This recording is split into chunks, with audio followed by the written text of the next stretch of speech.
然后他把我打了。大家觉得这事儿他做的对吗？的确是我不对，我打完你以后真的很后悔。现在孩子怎么样？孩子我已经打掉了。他把我们的孩子打掉了。你为什么跟他动手啊？那天我把这个事情告诉我母亲，毕竟未婚先孕，一般家庭还不是很接受这些。然后呢，他和我妈妈发生了一些争执。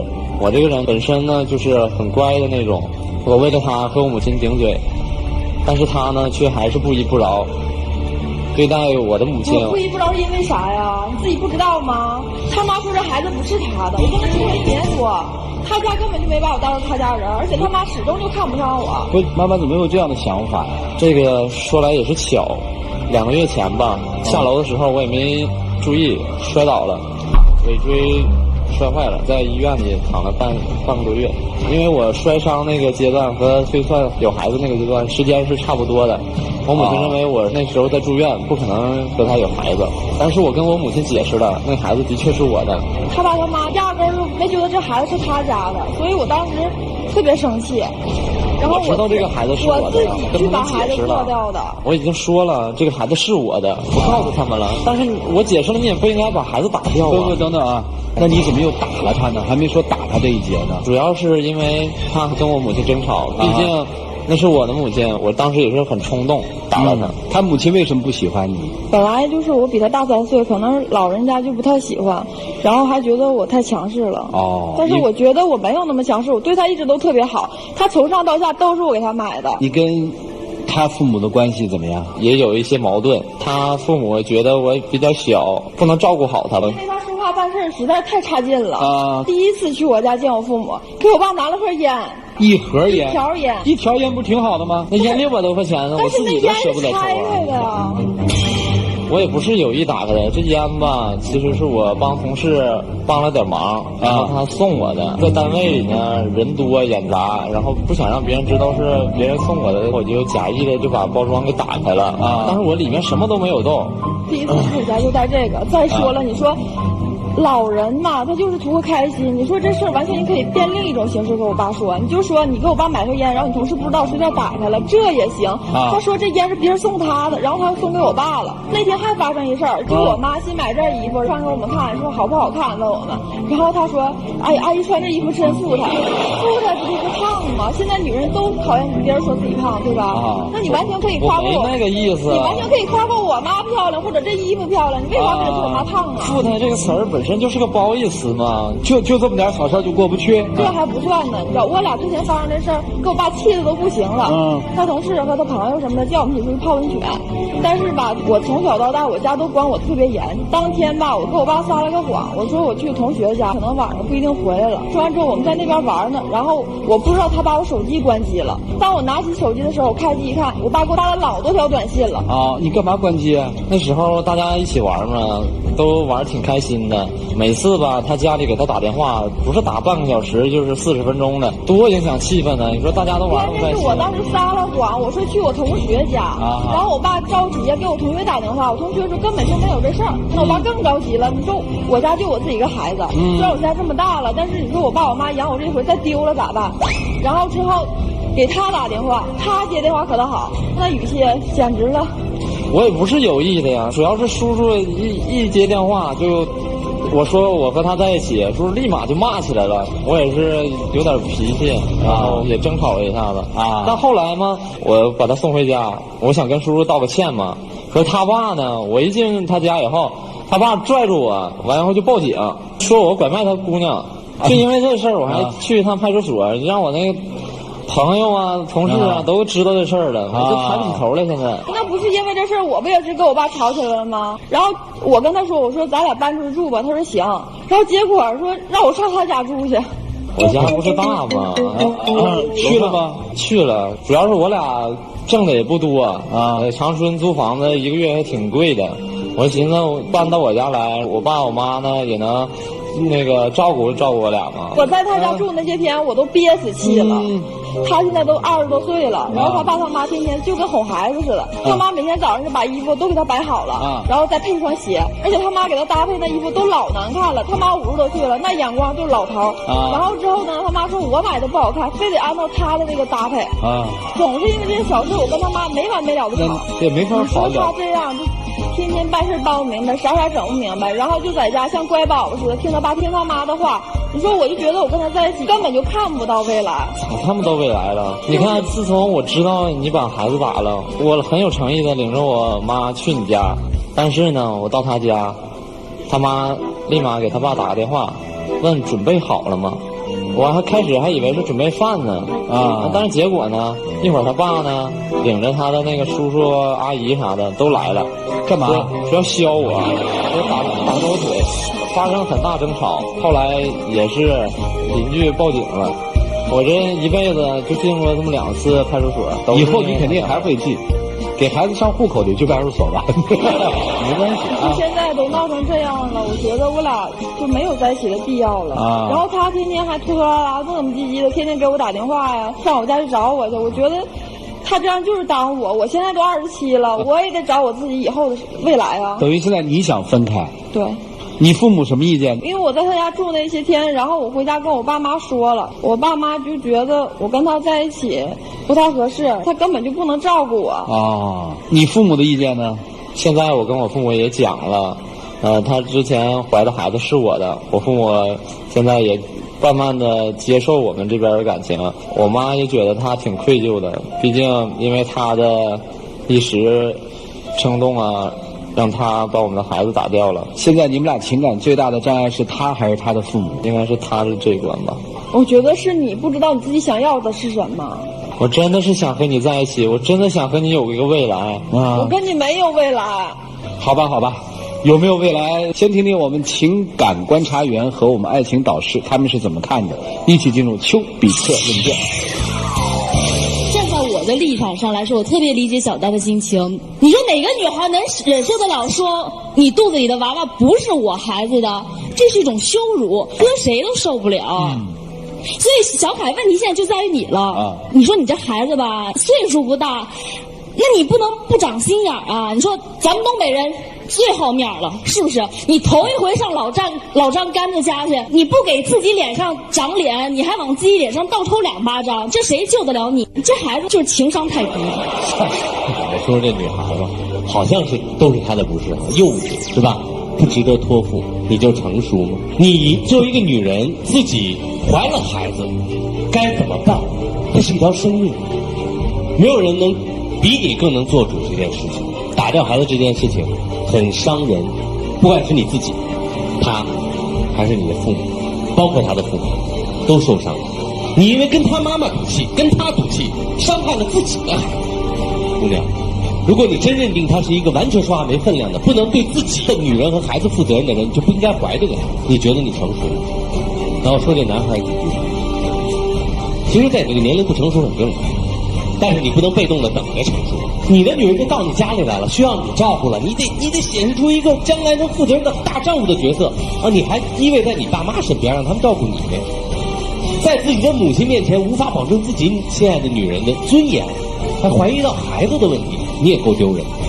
我不知道你是不是真的痛彻心扉啊，但是我听了一点，我都替你难受，自己保护不了自己的孩子和女人，导致孩子没了。你还在这说什么责任感呢？其实在他们身上的这种现象还真的是蛮普遍的。就我们的家长比较关注的都是这个孩子的成绩或者是其他的东西，而对他们的心理健康度的成熟是比较忽略的部分，都会寄希望于说等他25、30的时候自然就能扛起一个家庭的重担，扛起事业的责任，但这个时候真的是很难的。这个男生刚刚站在那里边的时候，我就觉得好像来过家家的一个小孩就是他的整个身体语言，包括现在的这个身体语言所传递出来的，都还是一个小男生的姿态。我们的身体其实是一种心理状态的呈现。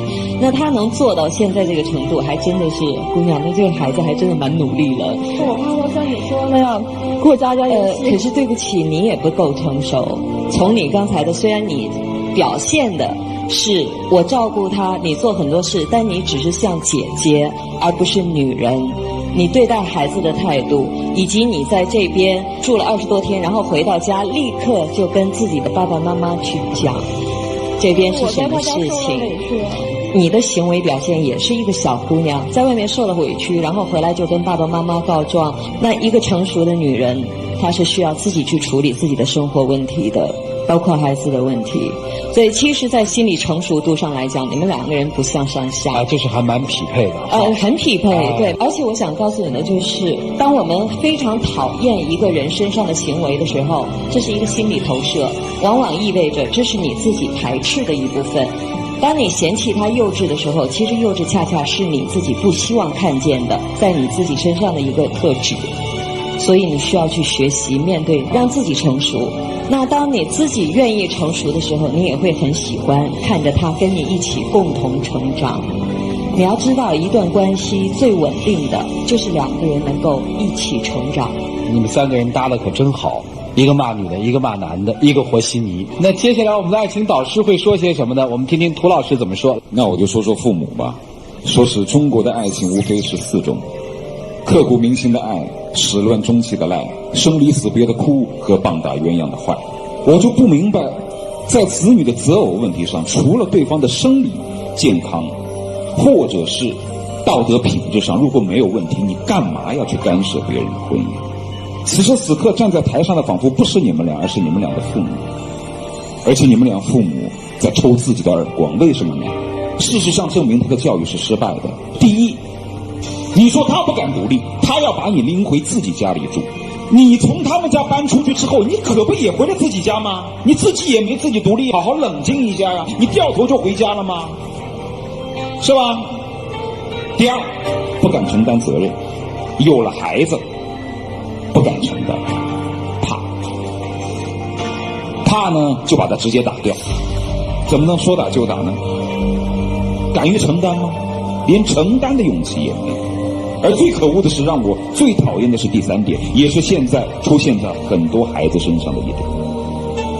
我最近特别后悔我主持了一个婚礼，这个婚礼已经主持了有3年。当初的2个人在一起，家里操办的特别好，年纪轻轻买了别墅，有了车，生了孩子，全是父母操办，工作单位也不错。但是似乎这一切都来得太理所当然。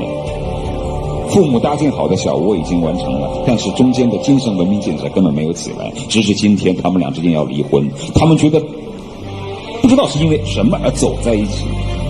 而另外一方面，他们又在埋怨父母，这就是让我最讨厌的。左手向父母要支撑，结婚拿钱来，工作不好给我安排工作，右手又不服管。我要自由，你凭什么要自由？左手要靠着父母养，右手要说我要个性，我要自由，你凭什么要自由？你比他大3岁，你口口声声在指责他，他至少知错就改，他知道自己的问题，你知道自己的问题吗？你压根不知道。你一个比他大3岁的女人，你在赖人家说人家不成熟，你成熟在哪儿，姑娘？如各位老师所说，我也是相同的观点。2人水平相同，就共同成长喽，共同经历风雨喽。那么这些所有的往事，将来还可以用来教育自己的孩子。所以我觉得这个挺好。就从我刚才所说的这3个方面：第一，要敢于独立；第二，要敢于承担；第三，不要左手要着供养，右手又要着自由，自相矛盾。我不知道你们今天彼此之间的秘密是什么。如果你们之间的秘密，但凡是有一个是对将来生活的憧憬，敢于迈出这一步，我会真心的祝福你。接下来是你们俩自己的一个时间哈，一起进入黄金60秒。小丹，和你在一起我真的很开心，每天看到你微笑都是我最开心的事情。你总是说我不成熟、不稳重，什么都做不好，但是其实我为我们这段感情做了很多。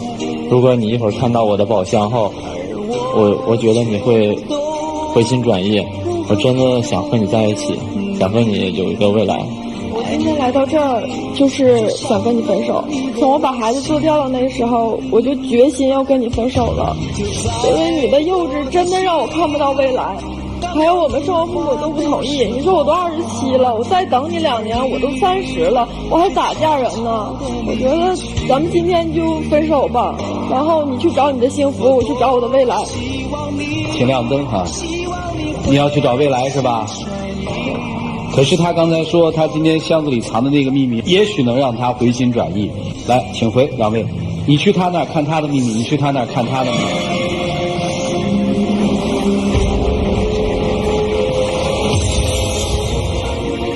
来，请关门。大家看好他们这一段恋情吗？看好就请按赞成，不看好就请按反对。来，各位请选择。现场有84.21%的观众朋友觉得他们俩还挺有戏的。我们来问问现场的观众是怎么想的。姑娘，你选择的是？不赞成啊，因为我觉得那个男生一点都没有东北男子汉的气概。东北男生最疼的就是老婆。是吗？是，就像我爸爸对我妈妈特别好。我感觉男人就不应该打女人，女人她当然也不能打男人，你说呢？女人可以打男人。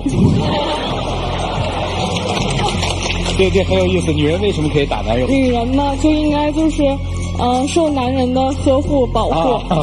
我们又呵护又保护，你们干嘛打我们呀？其实我感觉这个时代就是一个女生变汉子了，男生变鸟了。我感觉这就是一个新时代的性别的极端物种。哎，我倒觉得这姑娘说这话说得特好，就因为男人不像男人，女人不像女人，才出了一堆问题。她要男人都是男人，女人都是女人，就不会这样了。咱别变汉子啊！哎，来，小伙子，你选的是什么？我选的是赞成，每个人都可以成熟，只要有时间的话，这段感情还是可以维护的啊。行，谢谢啊。接下来我们起数5个数，看看他们在看过对方留下来的秘密之后，会做怎样的决定。5、4、3、2、1，请看看。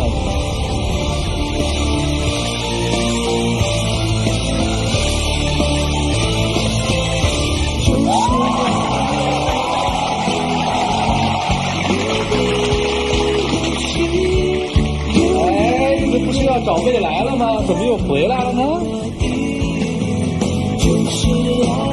特别想分享一下这个箱子到底有什么大秘密。我为他买了房子，并付了首付。我一直都想和他有一个家，我想让他知道，我不是用嘴来说，而是用实际行动。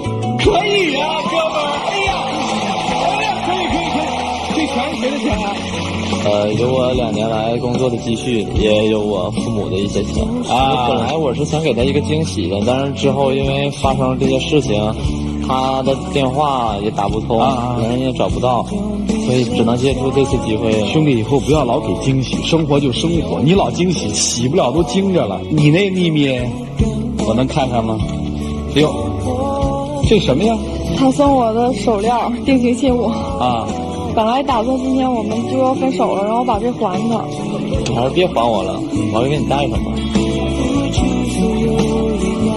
祝福他们，来，请出我们的小花童来。哎，谢谢你们。